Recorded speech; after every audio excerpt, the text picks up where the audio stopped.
जय हिंद साथियों, आप सभी का स्वागत करता हूं आप सभी के अपने चैनल टारगेट सिलेक्शन में। साथियों, आज की इस वीडियो में एनटीपीसी एग्जाम 5 जून के लिए एक ऐसा पूरा संभावित मॉडल पेपर देखेंगे जो मॉडल पेपर साथियों आपकी रियल शिफ्ट पर भारी पड़ेगा। यानी कि आज की इस वीडियो में साथियों जितने भी क्वेश्चंस देखेंगे ये सभी के सभी सवाल साथियों हूबहू आपकी शिफ्ट में आपको साथियों देखने को मिलेंगे। तो समझदारी इसी में है साथियों कि अपनी रियल परीक्षा से पहले पहले इन सभी सवालों को तैयार कर लीजिए, इन सभी क्वेश्चंस का रिवीजन कर लीजिए। आपका पेपर साथियों बड़े आराम से क्रैक हो जाएगा अगर आप ये पूरी वीडियो शुरू से अंत तक देख लेंगे। तो साथियों इसमें सबसे पहले मैंने 40 सवाल रखे हैं। जैसे आपके एग्जाम में साथियों 40 सवाल आएंगे जीके के, उसके बाद टॉप लेवल के रीजनिंग के क्वेश्चंस होंगे और उसके बाद साथियों मैथ्स के क्वेश्चंस होंगे। तो पहला सवाल आपके स्क्रीन पर है, करके हड़प्पा कालीन सभ्यता में जो विशाल स्नानागार था इसकी खोज किसके द्वारा की गई थी? तो राखाल दास बनर्जी के द्वारा साथियों स्नानागार की खोज की गई थी, आपको याद रखना है। उसके बाद देखिए अजात शत्रु के कार्यकाल में किस बौद्ध संगीति का आयोजन किया गया था? तो आपका जवाब अगर प्रथम बौद्ध संगीति है तो आपका जवाब बिल्कुल सही हो जाएगा। उसके बाद अगर बात करें करके हड़प की नीति सबसे पहले किस रियासत पर लागू की गई थी? तो साथियों सतारा रियासत पर लागू की गई थी। राइट आंसर आपको ऑप्शन नंबर सी होगा। उसके बाद देखिए करके स्वतंत्रता संघर्ष के दौरान प्रसिद्ध समाचार पत्र, जिस समाचार पत्र का नाम है केसरी, इसके संस्थापक कौन थे? तो मैं कहूंगा साथियों लोकमान्य तिलक इसके संस्थापक थे। राइट आंसर आपका जाएगा ऑप्शन नंबर बी के साथ। अगला सवाल देखिए कह रहे कि कांग्रेस के नरम दल और गरम दल का समझौता किस सम्मेलन में हुआ था? ये बहुत इंपॉर्टेंट क्वेश्चन है साथियों, आप लोग याद रखेंगे। सवाल का जवाब क्या होगा? लखनऊ समझौता। आप लोग याद रखेंगे लखनऊ समझौता कब हुआ था? तो 1916 में लखनऊ समझौता हुआ था। इस समझौते में कांग्रेस का नरम दल और साथियों गरम दल का समझौता हो गया था। उसके बाद देखिए करके किस ब्रिटिश गवर्नर जनरल ने देश में से सती प्रथा का उन्मूलन किया था? साथियों मुझे बताइए, निर्मूल किया था या उन्मूलन किया था? साथियों बात यहां पर एक ही है। चलिए तो बता दीजिए साथियों आपका राइट आंसर क्या होगा। तो आप लोग याद रखेंगे साथियों विलियम बेंटिक इन गवर्नर जनरल का नाम है और इन्होंने साथियों सती प्रथा की समाप्ति की थी। आंसर आपका ऑप्शन नंबर सी होगा। अगला सवाल देखिए करके अवध में किसानों का नेतृत्व किसने किया था? तो अवध में साथियों किसानों का नेतृत्व किसने किया था? बाबा रामचंद्र ने किया था। राइट आंसर आपका ऑप्शन नंबर सी हो जाएगा।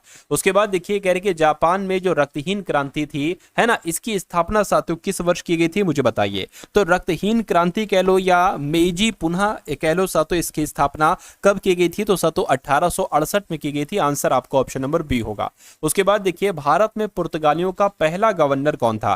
तो इनका साथियों नाम क्या था? इनका नाम था डी अल्मीडा। क्या? De Almeida. ये भारत में पुर्तगालियों के पहले गवर्नर थे। उसके बाद देखिए साथियों वित्त आयोग क्या होता है? ये आपको बताना है साथियों के वित्त आयोग के बारे में।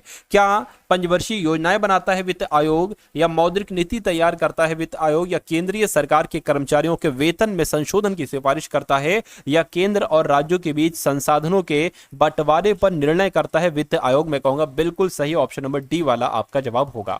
उसके बाद देखिए कह रहे कि भारतीय संविधान की विशेषता इनमें से कौन सी नहीं है? मुझे बताइए।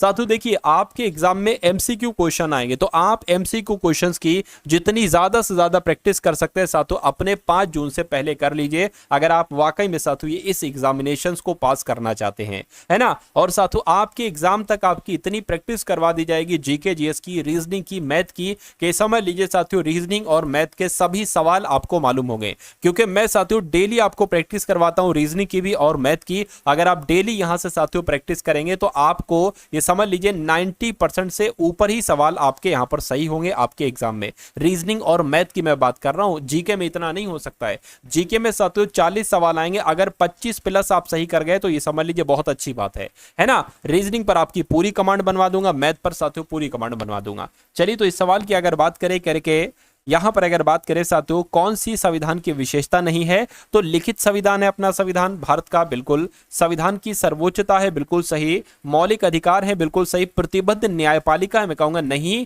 उसके अलावा नीति निर्देशक सिद्धांत भी है संविधान में, तो मैं कहूंगा ये विशेषता नहीं है, तो यही आपका राइट आंसर है। उसके बाद देखिए अगला सवाल करके संविधान सभा के किस नेता ने संवैधानिक उपचारों के अधिकार को भारतीय संविधान का हृदय और आत्मा कहा? तो यह बात साथियों किसने कही थी? यह बात तो डॉक्टर भीमराव अंबेडकर के करके राज्यसभा कब भंग की जा सकती है? सही जवाब मुझे बताइए।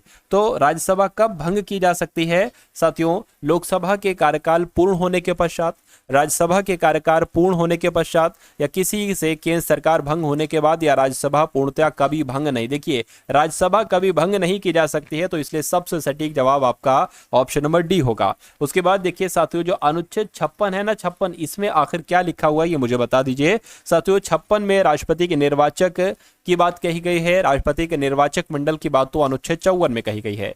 राष्ट्रपति की विधायी शक्तियों के बारे में बताया गया है, या राष्ट्रपति के कार्यकाल प्रावधान के बारे में बताया गया है। बिल्कुल सही, अनुच्छेद 56 में राष्ट्रपति के कार्यकाल प्रावधान के बारे में बताया गया है। लोकतांत्रिक सरकार के 3 अंग कौन कौन से होते हैं साथियों, मुझे बता दीजिए। तो कार्यपालिका, विधायिका, न्यायपालिका। बिल्कुल सही साथियों, लोकतांत्रिक सरकार के 3 अंग कार्यपालिका, विधायिका और न्यायपालिका ही होती है। कह रहे भारत के पंचायत राज प्रणाली में कितने स्तर होते हैं। तो अगर आपके एग्जाम में सवाल पूछा जाए तो 3 स्तर आप लोग बता देना, क्योंकि भारत के पंचायती राज प्रणाली में 3 स्तर ही होते हैं। उसके बाद देखिए भारत में खाद्य सुरक्षा अधिनियम कब लागू किया गया। तो ये साथियों कब लागू किया गया आपसे पूछा जा रहा है। तो 2013 में साथियों इसको लागू किया गया। राइट आंसर आपका ऑप्शन नंबर सी होगा। उसके बाद देखिए कह रहे राष्ट्रीय प्रतीक में सिंह के अलावा और कौन से जानवर की आकृति है। तो और किस जानवर की साथियों आकृति है ये आपसे पूछा जा रहा है। मैं कहूंगा बैल की भी है और घोड़े की भी है, इसलिए राइट आंसर आपका बी होगा। और उसके बाद देखिए दक्षिणी गोलार्ध में उत्तर अयनांत किस दिन होता है। तो साथियों यहां पर आपका जवाब जो होगा वो 22 दिसंबर हो जाएगा। आंसर आपका ऑप्शन नंबर ए होगा। अगला देखिए कह रहे कि पृथ्वी का अक्ष झुका हुआ नहीं होता तो सूर्य की किरणें केवल लंबवत पड़ती, किस रेखा पर लंबवत पड़ती, ये आपसे पूछा जा रहा है। मैं कहूंगा भूमध्य रेखा पर लंबवत पड़ती। राइट आंसर आपका ऑप्शन नंबर डी हो जाएगा।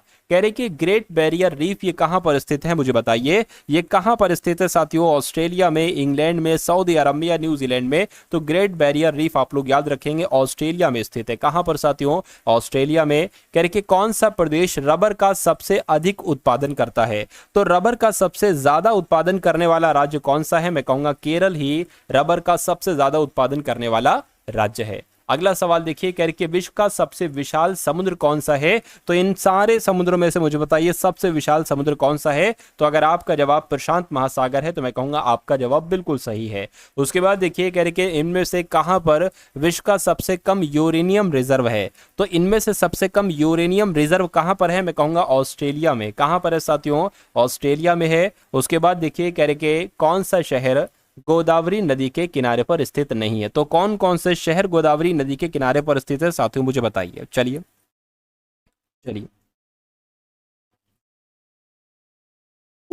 तो आप लोग याद रखेंगे नासिक गोदावरी नदी के किनारे पर स्थित है, नक्सारी नहीं है। उसके अलावा नांदेड़ भी है और निजामाबाद भी गोदावरी नदी के किनारे पर स्थित है। तो इस सवाल का जवाब आपका ऑप्शन नंबर बी होगा।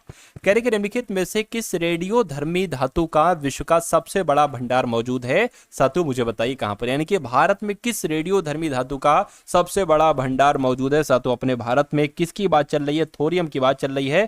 थोरियम आपके सवाल का बिल्कुल सही जवाब है। कह रहे कि भारत का सबसे अधिक लीची का उत्पादक राज्य कौन सा है। तो भारत का सबसे अधिक लीची का उत्पादक राज्य बिहार राज्य है। राइट आंसर आपका ऑप्शन नंबर बी ए होगा। उसके बाद देखिए कह रहे कि किसी नदी घाटी के चौड़ा होने का कारण क्या होता है मुझे बताइए। तो किसी नदी घाटी के चौड़ा होने का कारण साथियों पार्श्विक अपवर्तन होता है। पार्श्विक अपवर्तन होता है। आंसर आपका ऑप्शन नंबर बी होगा। 2011 की जनगणना के अनुसार सबसे अधिक घनत्व किसका था। तो मैं कहूंगा किसका था साथियों, दिल्ली का था। इसलिए सही जवाब आपका ऑप्शन नंबर डी होगा।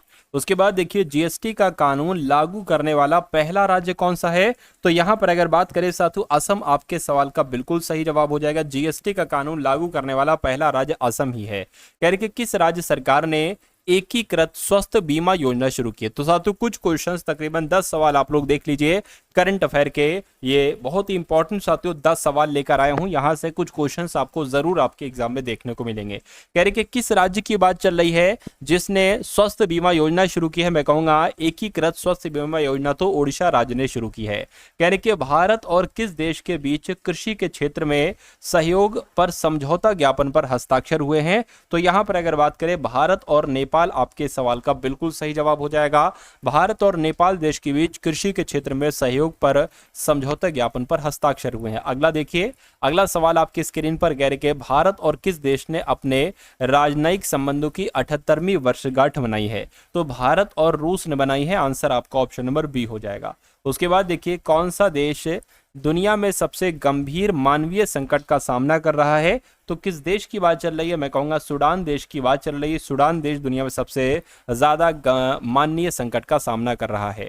कह रहे कि आईपीएल 2025 में 1000 बाउंड्री लगाने वाले खिलाड़ी कौन बने हैं, तो इनका नाम विराट कोहली है और विराट कोहली साहब आईपीएल 2025 में 1000 बाउंड्री लगाने वाले खिलाड़ी बने हैं। उसके बाद देखिए खुबानी महोत्सव 2025 का आयोजन कहां पर किया गया है, तो अगर बात करते हैं खुबानी उत्सव की तो ये साथियों लद्दाख में मनाया गया है। आंसर आपका ऑप्शन नंबर बी होगा। उसके बाद देखिए करके किसे राष्ट्रीय समुद्री वरुण पुरस्कार से सम्मानित किया गया है, तो इनका नाम राजेश उन्नी है और राजेश उन्नी को ही राष्ट्रीय समुद्री वरुण पुरस्कार से सम्मानित किया गया है। उसके बाद देखिए अगला सवाल कह रहे कि किस राज्य के पुलिस पोर्टल को पुलिस सुरक्षा श्रेणी में स्कॉच पुरस्कार मिला है, तो साथियों उत्तर प्रदेश को स्कॉच पुरस्कार मिला है। पुलिस पोर्टल को मतलब उत्तर प्रदेश की पुलिस पोर्टल को पुलिस सुरक्षा श्रेणी में स्कॉच पुरस्कार दिया गया है। उसके बाद देखिए कह रहे कि कहाँ के सीन्स इन द स्क्वायर में शाहरुख और काजोल का स्टैचू लगेगा, तो कहाँ लगेगा साथियों, लंदन में लगेगा। राइट आंसर आपका ऑप्शन नंबर डी हो जाएगा। उसके बाद देखिए करके किसका लघु कहानी संग्रह हार्ट लैंप अंतर्राष्ट्रीय बुकर पुरस्कार 2025 के लिए चुना गया है, तो साथियों किसकी बात चल रही है, बानू मुश्ताक की बात चल रही है। इस सवाल का जवाब आपका बानू मुश्ताक साथियों हो जाएगा।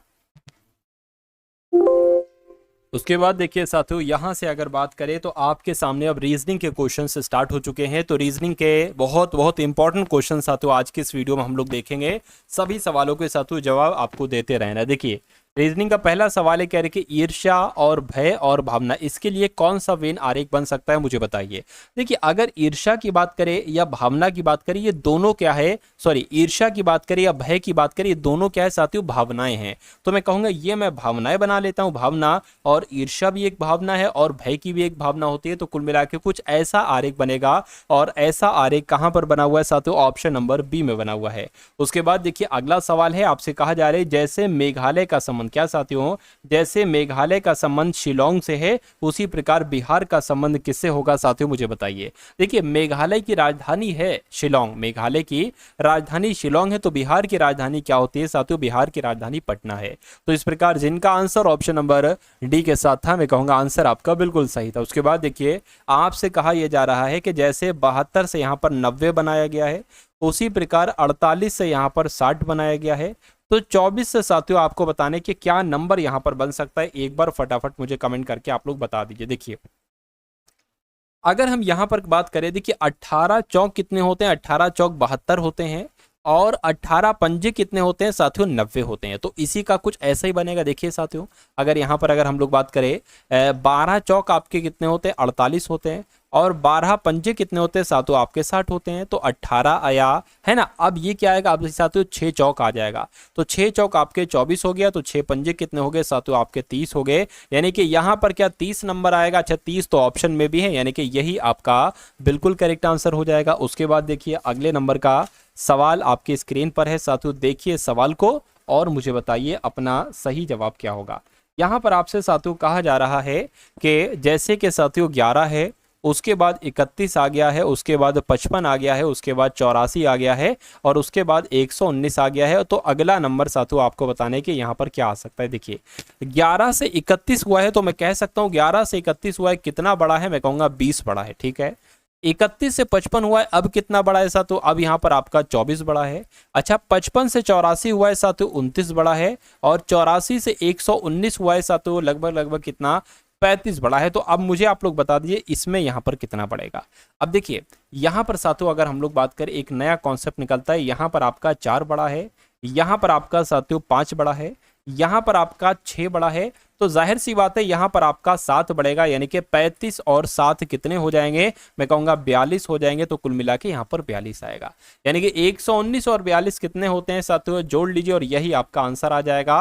11 हो गया साथियों, 6 हो गया, एक 161 आपका यहाँ पर आ जाएगा और 161 कहाँ पर लिखा हुआ है, ऑप्शन नंबर बी में लिखा हुआ है। तो जिनका आंसर ऑप्शन नंबर बी के साथ है, मैं कहूँगा आंसर आपका बिल्कुल करेक्ट है। देखिए डबल जे है, एल है और फिर उसके बाद साथियों खाली जगह है, डबल के है, डबल जे है, उसके बाद फिर एक खाली जगह है, डबल नहीं इस बार ट्रिपल के है, जे है और फिर एक खाली जगह है, और उसके बाद साथियों एल ट्रिपल के है और फिर जे जे है। आपको बताना है कि इन खाली जगह में कौन कौन से लेटर्स आ सकते हैं। देखिए सबसे पहले जरा काउंट करिए इसको, 1 2 3 4 5 6 7 8 9 10 11 12 13 14 15 16 17 18 19 20, यानी कि मैं कह सकता हूं साथियों 20 का यहाँ पर बन रहा है ना।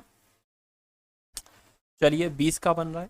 तो अगर 5 5 की अगर हम बात करें, 1 2 3 4 5 ये अलग हो गया, 1 2 3 4 5 ये अलग हो गया, 1 2 यहाँ पर तो हो ही नहीं पाएगा क्योंकि यहाँ पर शुरू में के है, यहाँ पर जे है, तो ये तो लॉजिक नहीं लग पाएगा। अच्छा 6 6 करो जरा, देखो 1 2 3 4 5 6 ये अलग हो गया, 1 2 3 4 5 6 ये अलग हो गया, 1 2 3 4 5 6 ये अलग हो गया। अब देखिए शुरू में डबल जे आ रहा है, यहाँ पर भी डबल जे है, यहाँ पर भी डबल जे है, तो यहाँ पर भी डबल जे ही होना चाहिए, मैंने बना दिया। यहाँ पर भी डबल जे है, उसके बाद डबल जे एल ट्रिपल के, डबल जे अब यहाँ पर साथ तो एल आ जाएगा और ट्रिपल के आ गया, उसी प्रकार डबल जे एल और यहाँ पर भी साथ तो ट्रिपल के आ जाएगा।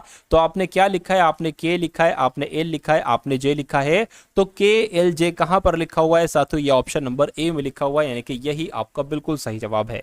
उसके बाद देखिए अगले नंबर का सवाल साथियों आपके स्क्रीन पर, इस सवाल को देखिए और मुझे बताइए राइट आंसर क्या होगा। यहाँ पर कहा जा रहा है कि हार्ट को क्या लिखा जाता है, यानी कि HAR KED को RAHD लिखा जाता है, RACIAL को CARLAI लिखा जाता है। तो निम्बल को साथियों क्या लिखा जा सकता है, मुझे बताइए। देखिए जब मैंने इन लेटर्स को देखा तो मुझे ऐसा लगा कि इन लेटर्स की मदद से ही साथियों ये सारे लेटर्स बनाए गए हैं। जब मैंने इन लेटर्स को देखा तो इन लेटर्स की मदद से ये सारे लेटर्स बनाए गए, समझ में आ रहा है ना। लेकिन बनाए कैसे गए हैं ये मैं आपको बता दे रहा हूं। देखिए ये HAR है तो ये RAH हो गया, यानी कि शुरू के साथ अपोजिट लिख दिए गए हैं। जैसे कि ये KED है तो यहाँ पर DEK लिख दिया गया है, उसी प्रकार यहाँ पर RAC है ना तो यहाँ पर CAR लिख दिया गया, और IAL है तो LAI, यानी कि अपोजिट चल रहा है। तो यहाँ पर हम इसका अपोजिट लगाएंगे MIN, क्या MIN हो गया, और यहाँ पर ELB, क्या साथियों ELB। अब आपको देखना है कि ये कौन से ऑप्शन में है साथियों, MIN ELB, ये तो ऑप्शन नंबर ए वाले में है। तो जिनका भी आंसर ऑप्शन नंबर ए के साथ है मैं कहूँगा आंसर आपका बिल्कुल करेक्ट हो जाएगा भाई, बहुत बढ़िया, वेरी गुड क्लास। चलिए साथियों उसके बाद देखिए कह के पिक्सल इज क्यूट को 486 लिखा जाता है, एलेनर इज ब्यूटीफुल को 147 लिखा जाता है, पिक्सल इज, ये तो बहुत बड़ा आ गया साथियों, pixel is black and Eleanor is white को 0 3 7 5 4 8 4 लिखा जाता है। तो कुल मिला के आपसे पूछा जा रहा है कि एलेनर के लिए कोड क्या होगा, 8 होगा, 7 होगा, 4 होगा या साथियों 1 होगा। अब देखिए एलेनर आखिर कहाँ पर लिखा हुआ है, एक तो एलेनर साथियों यहाँ पर लिखा हुआ है ना, तो एलेनर का कोड 147 में सही होगा। अब एक काम आप साथियों ये कर सकते हैं, क्या काम आप ये कर सकते हैं, आप देखिए आप इसमें से इज का कोड देख लीजिए और ब्यूटीफुल का कोड देख लीजिए, इज का कोड देख लीजिए और साथियों यहाँ पर आप ब्यूटीफुल का कोड देख लीजिए, है ना। इस देखिए एक तो यहाँ पर है और एक यहाँ पर है, देखिए इसमें और इसमें क्या सेम है, 4 सेम है। तो मैं कहूँगा 4 जो होगा वो इज का कोड आपका हो जाएगा, यानी कि ये आंसर आपका नहीं हो सकता। आंसर इसमें से ही होगा 147 में से, तो 117 आंसर इसमें से कुछ ना कुछ हो सकता है। चलिए देखते हैं हम लोग। अब देखिए अब ब्यूटीफुल का आप कोड देख लीजिए, ब्यूटीफुल कहाँ पर है, ब्यूटीफुल साथियों यहाँ पर है ना, नहीं सॉरी यहाँ पर नहीं है भाई साहब। अब कैसे निकालेंगे, ब्यूटीफुल तो साथियों यहाँ पर है ही नहीं।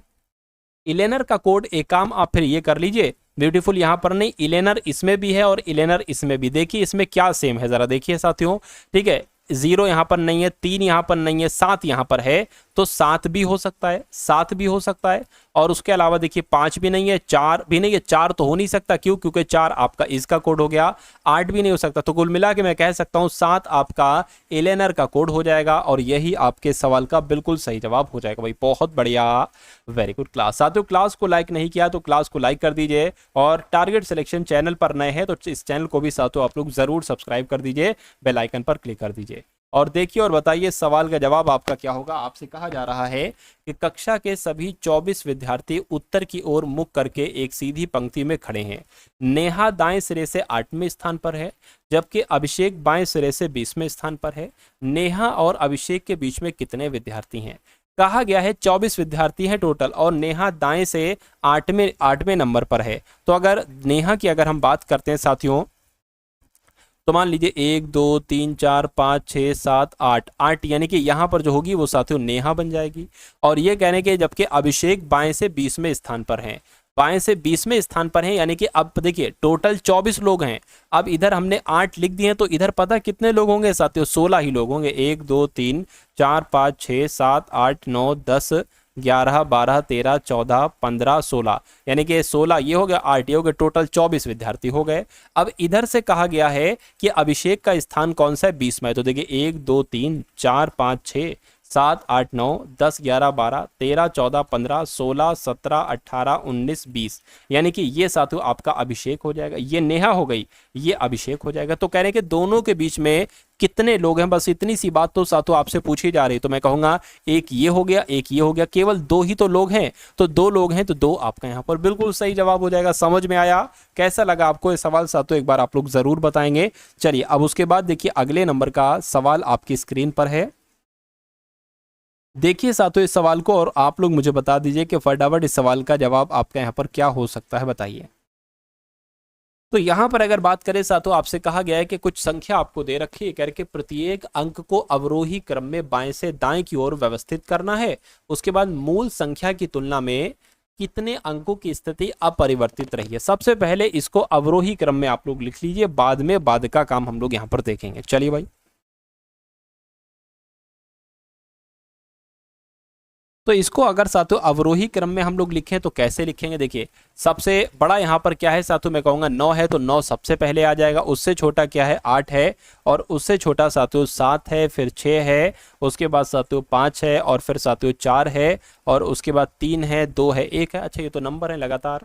तो अब अगर बात करें, कह रहे कि देखिए ये तो अभी नई संख्या हो गई। अच्छा मूल संख्या क्या थी? मूल संख्या ये थी, तो इसके नीचे जरा आप क्या लिखिए साथियों, इसके नीचे आप जरा मूल संख्या लिखिए, क्योंकि मूल संख्या की तुलना में कितने अंकों की स्थिति अपरिवर्तित रही है हमें ये देखना है। देखिए 3 आ गया, 1 आ गया, है ना, उसके बाद साथियों 8 आ गया, उसके बाद 9 आ गया, और फिर 2 आ गया, 4 आ गया, 7 आ गया, 6 आ गया, 5 आ गया। इसकी स्थिति परिवर्तित हो गई है, इसकी भी परिवर्तित हो गई है, इसकी भी, इसकी भी, इसकी भी, लेकिन इसकी साथियों अपरिवर्तित है, यानी कि 4 जहां पर था 4 जहां पर है।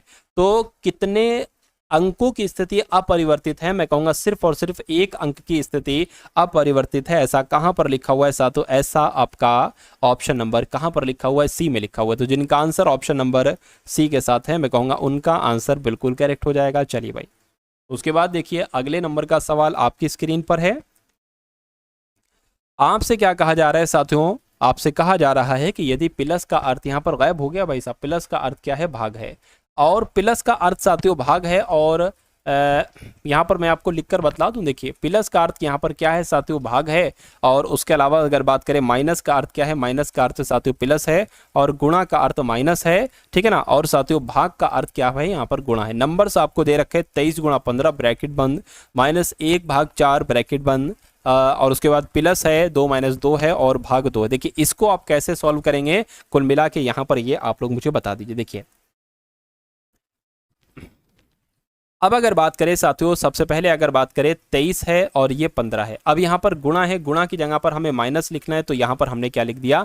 यहाँ पर हमने माइनस लिख दिया, ठीक है, ब्रैकेट बंद कर दिया। अब साथियों 1 लिखा, भाग की जगह पर क्या है? गुणा है, तो यहाँ पर हमने गुणा लिख दिया, ठीक है। उसके बाद प्लस है, प्लस की जगह पर क्या आ जाएगा? भाग आ जाएगा, तो साथियों भाग लिख दिया, ब्रैकेट में 2, माइनस की जगह पर प्लस है, तो साथियों प्लस हो जाएगा, है ना, और साथियों भाग की जगह पर क्या? गुणा, तो ये गुणा हो जाएगा। इसको आपको कैलकुलेट करना है साथियों, है ना, इसको कैलकुलेट कर दीजिए और मुझे बता दीजिए आंसर आपका क्या होगा।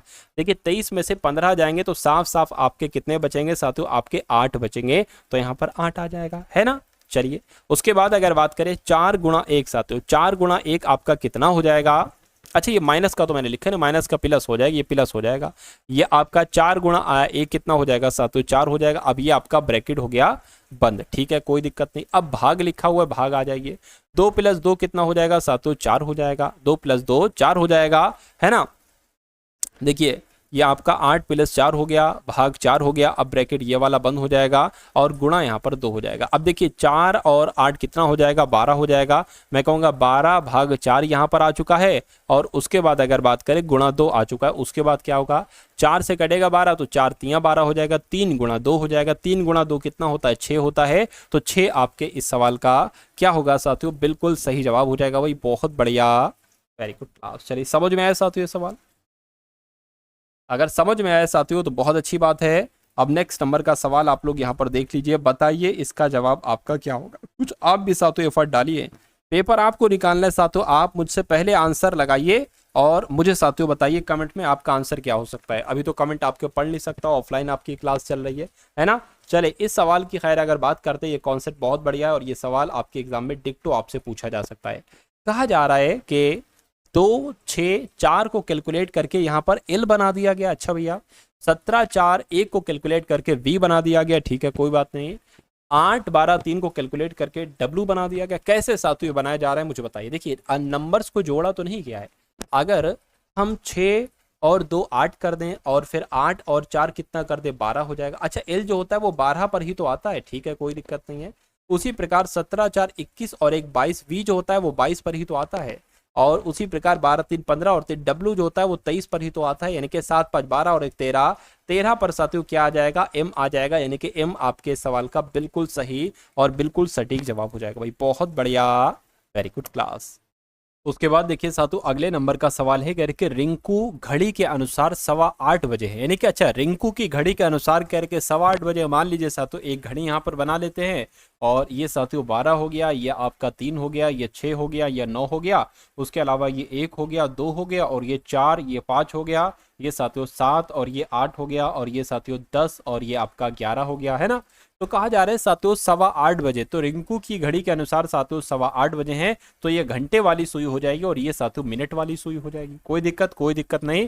कहा जा रहा है कि यदि मिनट की सुई पूर्व की दिशा में, बिल्कुल साथियों ये पूर्व की दिशा की ओर है और कह रहे कि पूर्व की दिशा की ओर इंगित करती है, तो घड़ी तो घंटे की सुई साथियों किस तरफ की ओर इंगित करेगी। देखिए ये आपका होता है साथियों दक्षिण और ये होता है साथियों आपका पश्चिम। तो मैं कहूंगा ये इस तरफ है ना, तो ये दक्षिण पश्चिम की तरफ है साथियों घंटे वाली सुई। अब आप ढूंढ लीजिए कि दक्षिण पश्चिम कहां पर लिखा हुआ है। ऑप्शन नंबर ए में लिखा हुआ है। तो ऑप्शन नंबर ए आपका राइट आंसर है। अगला देखिए,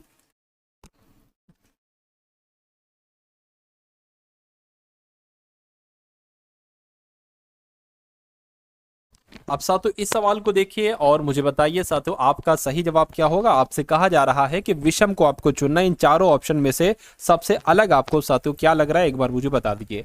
कैफीन, कोकिन, कैफीन, निकोटीन या साथियों हेरोइन। देखिए अगर कैफीन की यहाँ पर अगर बात करें तो ये सभी के सभी मादक पदार्थ हैं, यानी कि नशीले। देखिए ये भी नशीला पदार्थ है, निकोटीन भी है, कोकिन भी है। तो मैं कहूंगा ये सबसे अलग हो जाएगा, सबसे अलग हो जाएगा। तो यही आपका राइट आंसर हो जाएगा। उसके बाद देखिए अगले नंबर का साथियों सवाल आपकी स्क्रीन पर आ चुका है। आपसे कहा जा रहा है कि हॉकिंस रमन की बहन का पति है, रमन क्यूरी का भाई है, आइंस्टीन क्यूरी के पिता और मार्था के पति हैं, मार्था के 2 बच्चे और 2 भतीजे हैं।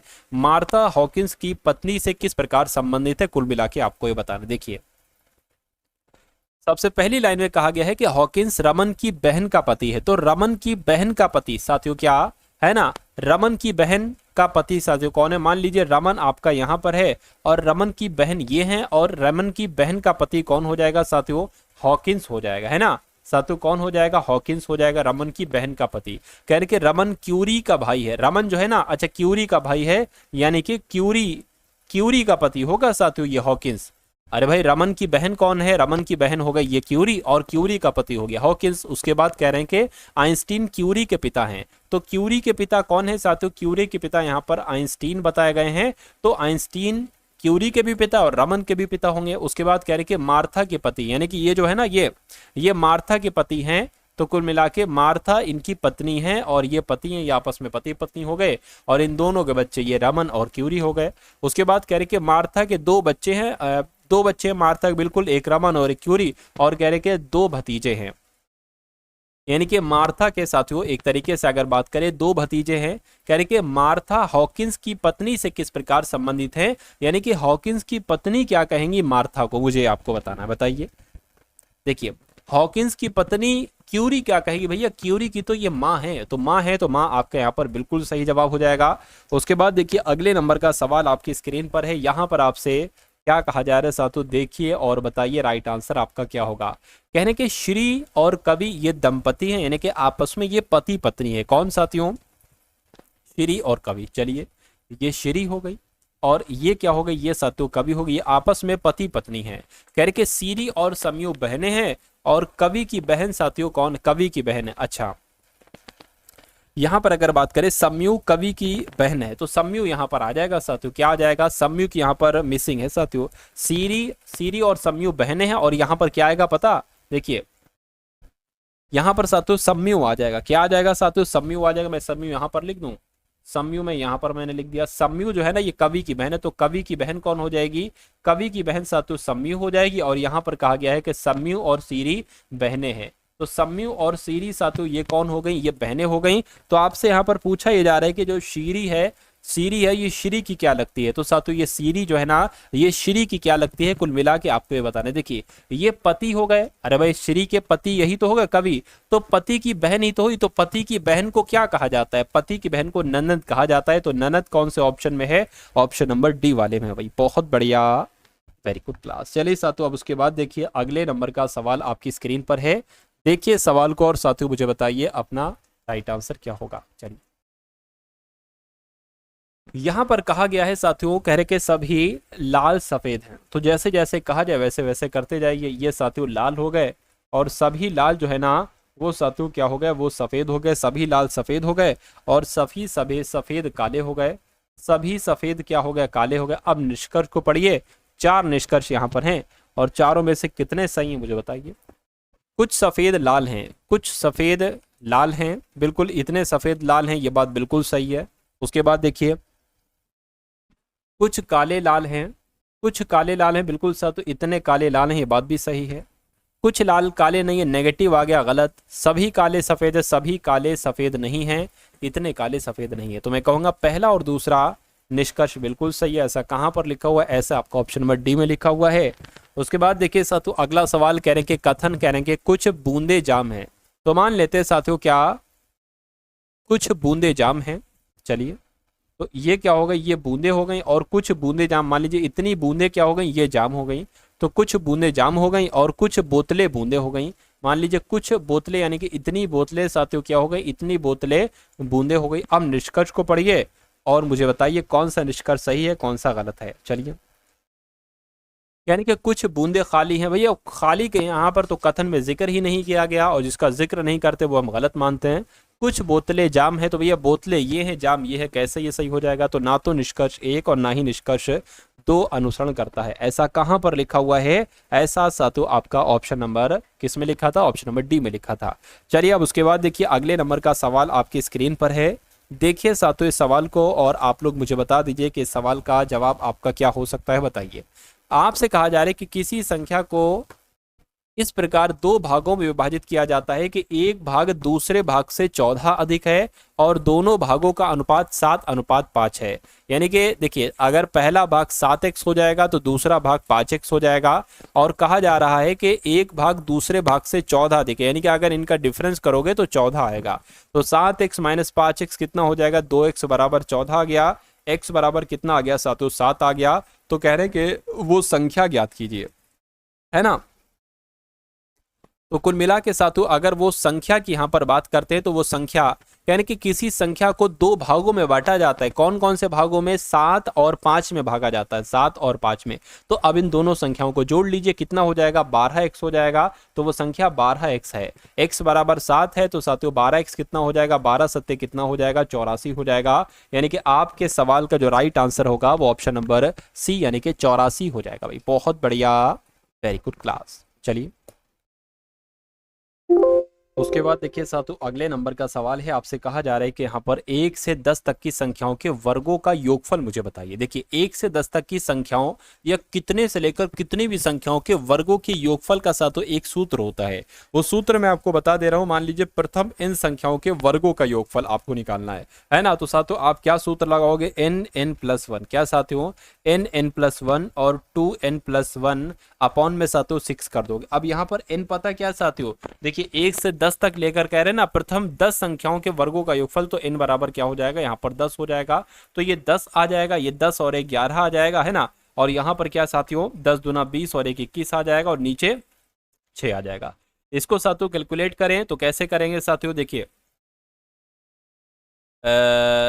3 से करें 3 दूना 6, 3 सत्ते आपका 21 हो जाएगा। इधर क्या आ जाएगा 77 यानी कि 770 और बटे 2 आ जाएगा। इसको अगर कट करोगे 2 तियाँ 6 हो जाएगा, 2 अट्ठे 16, 2 पंजे 10 यानी कि 385 यहाँ पर आ जाएगा। और 385 कौन से ऑप्शन में? ऑप्शन नंबर सी वाले में। अगला सवाल देखिए, अगला सवाल देखिए, कहा जा रहा है कि एक बैग में 25 पैसे 10 पैसे, क्या साथियों 25 पैसे 10 पैसे, 25 पैसे 10 पैसे और 5 पैसे के सिक्कों का अनुपात जो है वो साथियों x है, 2x है और साथियों 3x के अनुपात में है। यानी कि यदि बैग में कुल मिलाकर 30 रुपए हैं तो 5 पैसे के सिक्के कितने हैं? भैया 5 पैसे के सिक्के का अनुपात 3x है, यानी कि 3x की वैल्यू आपको यहाँ पर कुल मिला के बताना है, ठीक है ना, याद रहेगा। चलिए तो साथियों 25 पैसे को हम क्या लिख सकते हैं? 1/4 लिख सकते हैं। 10 पैसे को 1/10 और 5 पैसे को 1/20 लिख सकते हैं। कैसे लिख सकते हैं? अरे भाई 25 पैसे के सिक्के 1 रुपए में कितने होंगे? 4 ही तो होंगे, तो इसलिए 1/4 लिखेंगे और इस 1 की जगह पर x आ जाएगा, यानी कि 1x/4 यहाँ पर आ जाएगा, प्लस कर दीजिए। 1 रुपए में 10 पैसे के सिक्के कितने आएंगे साथियों? 10 आएंगे ना, तो यहाँ पर आएगा 2x, ऊपर 2x आएगा, 2x/10 आ गया यहाँ पर, है ना। उसके बाद साथियों 5 पैसे के सिक्के कितने? 5 पैसे कितनी बार होंगे 1 रुपए में? तो 20 बार होंगे, तो इसलिए 3x/20 यहाँ पर हो जाएगा। और जब इन धनराशि को जोड़ोगे तो 30 रुपए आएगा, ये आपका यहाँ पर 30 हो गया। इसको आप कैलकुलेट करा लीजिए। देखिए 10 से x की गुणा कराओगे तो 10x आ जाएगा, प्लस आपका 4 की 2 से तो 8x हो जाएगा, नीचे आपका 40 हो जाएगा, इधर आपका 3x/20 हो गया, बराबर आपका 30 हो गया।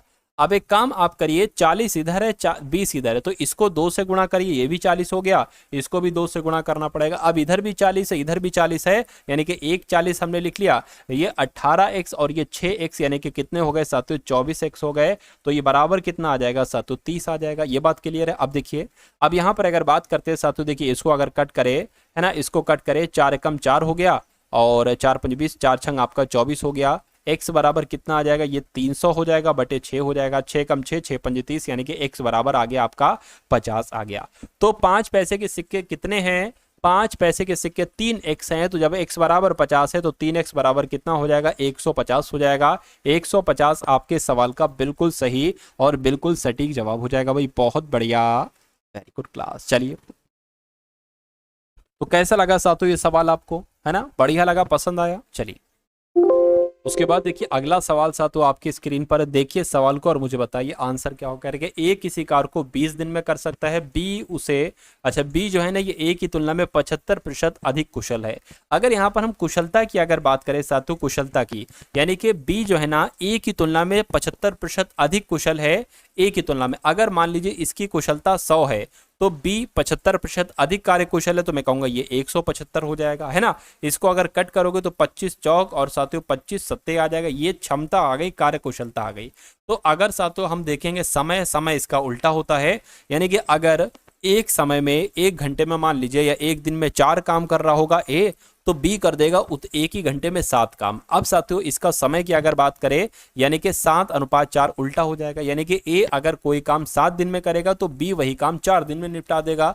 तो कहने के उसी कार्य को पूरा करने में बी कितने दिन लेगा। देखिए यहां पर कहा गया था कि ए किसी कार्य को 20 दिन में करता है, यहां पर साथियों हम 7x मान ले रहे हैं, 4x मान ले रहे हैं। ए किसी कार्य को यहां पर कह रहे हैं कि 7x में करता है और यहां पर कह रहे हैं कि ए किसी कार्य को 20 दिन में करता है, यानी कि 7x की वैल्यू क्या हो गई साथियों? 20 हो गई। तो कहा जा रहा है कि बी उस काम को कितने दिन में करेगा? भैया बी उस काम को 4x दिन में करेगा। तो 7x बराबर 20 है, तो 4x की वैल्यू निकाल दीजिए। x बराबर क्या आ जाएगा? 20/7 आ गया, तो 4x की वैल्यू निकालना है साथियों, तो 4 से इसकी गुणा कर दीजिए। तो ये कितना हो गया? 80/7 हो गया। इसको कैलकुलेट कराओगे तो क्या आ जाएगा? 7 एकम 7, एक जाएगा 10 हो गया, फिर 7 एकम 7 और कितना 3 जाएगा, यानी कि 11 सही 3/7 दिन में साथियों वो काम कर पाएगा। बी को कितने दिन लगेंगे? 11 सही 3/7 दिन का समय लगेगा। उसके बाद देखिए अगला सवाल है, कह रहे कि कितने प्रतिशत ब्याज की दर पर कोई धनराशि 30 वर्षों में स्वयं की दोगुनी हो जाती है। यानी कि साथियों आपसे दर पूछी जा रही है, आपको समय कितना दे रखा है? आपको समय 30 वर्ष का आपको समय दे रखा है और कह रहे कि कोई धनराशि स्वयं की, यानी कि अभी मान लीजिए मूलधन वो x है तो वो इसका डबल हो जाएगा साथियों 2x हो जाएगा, और साधारण ब्याज कितना हो जाएगा? इनका डिफरेंस आ जाएगा, x आ जाएगा। तो दर बराबर क्या होता है? साधारण ब्याज गुणा 100/p × t। साधारण ब्याज कितना निकाला? x निकाला। देखिए इन दोनों का डिफरेंस होता है साथियों, साधारण ब्याज x गुणा 100 हो जाएगा और साथियों p कितना है? पी आपका x है और t कितना है, t आपका 30 वर्ष है। इससे ये कैंसिल हो जाएगा, r बराबर कितना निकल आएगा, इससे ये कैंसिल हो जाएगा। तो कुल मिला के अगर यहाँ पर हम लोग बात करते हैं, यहाँ पर अगर बात करें साथियों 10/3 आ चुका है। अब इसको अगर और कैलकुलेट करें ना साथियों हम लोग, तो ये 3 3 3 9 और 1 आ जाएगा, यानी कि 3 सही 1/3 आपका आंसर हो जाएगा। ऐसा कहाँ पर लिखा हुआ, ऐसा आपका ऑप्शन नंबर ए में लिखा हुआ है ना। तो जिनका भी आंसर साथियों यहाँ पर है ऑप्शन नंबर ए के साथ, तो मैं कहूँगा आंसर आपका बिल्कुल करेक्ट हो जाएगा भाई। बहुत बढ़िया, वेरी गुड क्लास। चलिए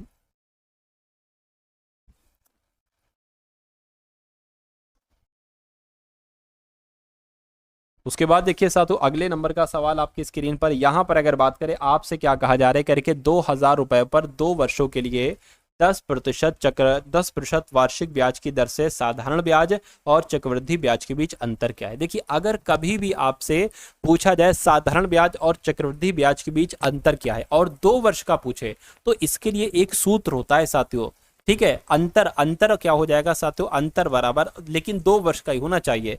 2 वर्ष का चक्रवृद्धि ब्याज और साधारण ब्याज का अंतर बराबर क्या हो जाएगा, मूलधन और साथियों ब्रैकेट में r/100 का होल ऑफ स्क्वायर हो जाएगा। तो मूलधन कितना है, 2000 रुपए है ना।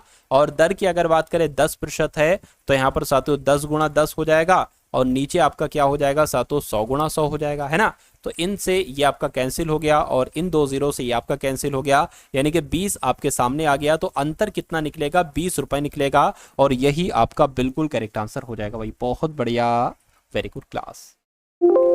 उसके बाद देखिए साथियों अगला सवाल है, कहने के रवि शहर ए से शहर बी तक और शहर बी से शहर ए तक की यात्रा 4 घंटे में तय करता है। यानी कि साथियों ये शहर ए है और ये शहर बी है, यानी कि शहर ए से लेकर बी तक जाता है और फिर बी से लेकर ए तक आता है। तो इसमें कितना साथियों समय लगता है, इसमें उसका समय लगता है साथियों 4 घंटे का। कितना, 4 घंटे का समय लगता है, ठीक है। यानी कि यदि कुल यात्रा के दौरान उसकी चाल, यानी कि यहां से यहां तक गया फिर यहां से यहां तक आए, इसमें इसकी चाल कितनी रही साथियों 68 किलोमीटर प्रति घंटा, यानी कि 68.3 किलोमीटर प्रति घंटा रही, है ना। तो करके शहर ए से शहर बी के बीच की दूरी कितनी है, तो दूरी बराबर क्या होता है साथियों, दूरी बराबर होता है आपका चाल गुणा समय, है ना। चाल गुणा समय होता है साथियों। चाल कितनी है साथियों, चाल 68.3 है और चाल गुणा समय कितना है 4 घंटे। तो इसको जरा कैलकुलेट करा लीजिए साथियों।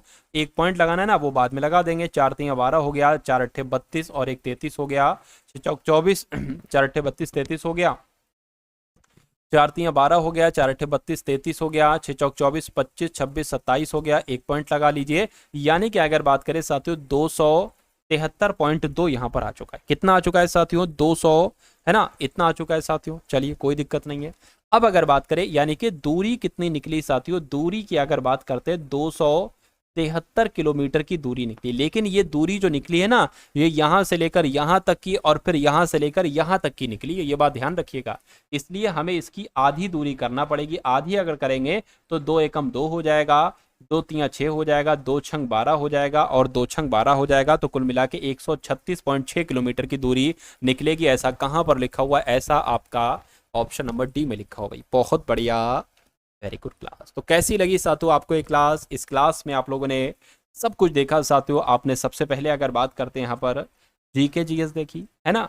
उसके अलावा साथियों आपने यहाँ पर करंट अफेयर देखी, उसके अलावा साथियों रीजनिंग आपने देखी और मैथ आपने देखी। तो ये डेली क्लास चलती है साथियों इस चैनल के माध्यम से। मैं आपको यहाँ पर एक चीज बता देना चाहता हूँ साथियों, एक हमारा ऐप है टारगेट सिलेक्शन ऐप। क्या ऐप का नाम है साथियों, टारगेट सिलेक्शन ऐप है। ये प्ले स्टोर पर साथियों आपको मिल जाएगा। यहाँ पर मैंने साथियों कुछ फ्री टेस्ट डाल रखे हैं, इस फ्री टेस्ट का आप लाभ उठा सकते हैं, आपके एनटीपीसी के एग्जाम में साथियों काम आएगा। तो एक बार इस प्ले स्टोर पर जाकर टारगेट सिलेक्शन, येलो कलर का लोगो होगा हमारा, उसको साथियों डाउनलोड करिएगा और इन फ्री टेस्ट को साथियों जरूर लगाइएगा। उसके अलावा अगर बात करते हैं साथियों एनटीपीसी प्लेलिस्ट का लिंक आपको डिस्क्रिप्शन में दे दिया गया है। मेरा मानना है साथियों जो पिछले 8 से 10 दिन की वीडियोस हैं, जो पिछले 10 दिन की साथियों वीडियोस हैं, मैंने अपनी पूरी जान लगा दी है साथियों। इन 10 दिनों में पूरी जान लगाई थी, यानी कि इसमें इतने अच्छे अच्छे कॉन्सेप्ट आपको समझाए हैं, रीजनिंग के, मैथ के इतने अच्छे अच्छे क्वेश्चंस आपको बताए हैं कि जो डिक्टो आपको डायरेक्ट एग्जाम में देखने को मिलेंगे। जिस टाइप का ट्रेंड चल रहा है साथियों कि भाई हाँ इस टाइप के क्वेश्चंस मैथ के पूछे जा रहे हैं हर एक एग्जाम में, रीजनिंग के इस टाइप के सवाल पूछे जा रहे हैं, उस टाइप के साथियों सवाल मैंने उन क्लासेस पे लिए हैं। मेरा मानना है कि पिछले 2 से 3 महीनों की मेहनत साथियों पिछले 10 दिनों में मैंने आपको समर्पित कर दी है। तो इसलिए डिस्क्रिप्शन में जाइएगा, वहां पर एनटीपीसी प्लेलिस्ट लिखा होगा, उस लिंक पर आप क्लिक करेंगे तो आपके सामने हमारे पिछले कुछ दिनों की वीडियोस आ जाएंगी। मैं कहूंगा अपनी परीक्षा से पहले पहले उन सभी वीडियोस को एक एक करके साथियों डबल स्पीड में, मैं नहीं कहूंगा बहुत आराम आराम नहीं साथियों, तेजी के साथ साथियों उन वीडियो को देखना और उन क्वेश्चंस को आपको तैयार करना है। आपको बहुत ज्यादा फायदा मिलेगा, है ना। और उसके अलावा साथियों ग्रुप का लिंक आपको डिस्क्रिप्शन में दे दिया गया, उसको भी ज्वाइन कर लीजिएगा। और ये समझ लीजिए अपने एग्जाम तक जितने भी वीडियो हैं, मैं कोशिश कर रहा हूं डेली 2 क्लास लेने की, डेली 2 से 3 क्लास आपको मिलेंगी साथियों एनटीपीसी की, क्योंकि मैंने अपना पूरा समय समर्पित कर दिया एनटीपीसी एग्जाम के लिए। क्योंकि मेरा मानना है कि अगर आपका सिलेक्शन हो जाता है तो इससे बढ़िया बात साथियों कुछ नहीं होगी मेरे लिए। तो डेली क्लास होती है टारगेट सिलेक्शन पर, डेली क्लास लिया करिए, पूरी क्लास लिया करिए, क्योंकि अधूरा ज्ञान खतरनाक होता है और ईमानदारी के साथ पढ़ेंगे तो मेरा मानना है सिलेक्शन आपका बड़े ही आराम से हो जाएगा। तो मिलते हैं हम सभी लोग आने वाली वीडियो में। जय हिंद साथियों।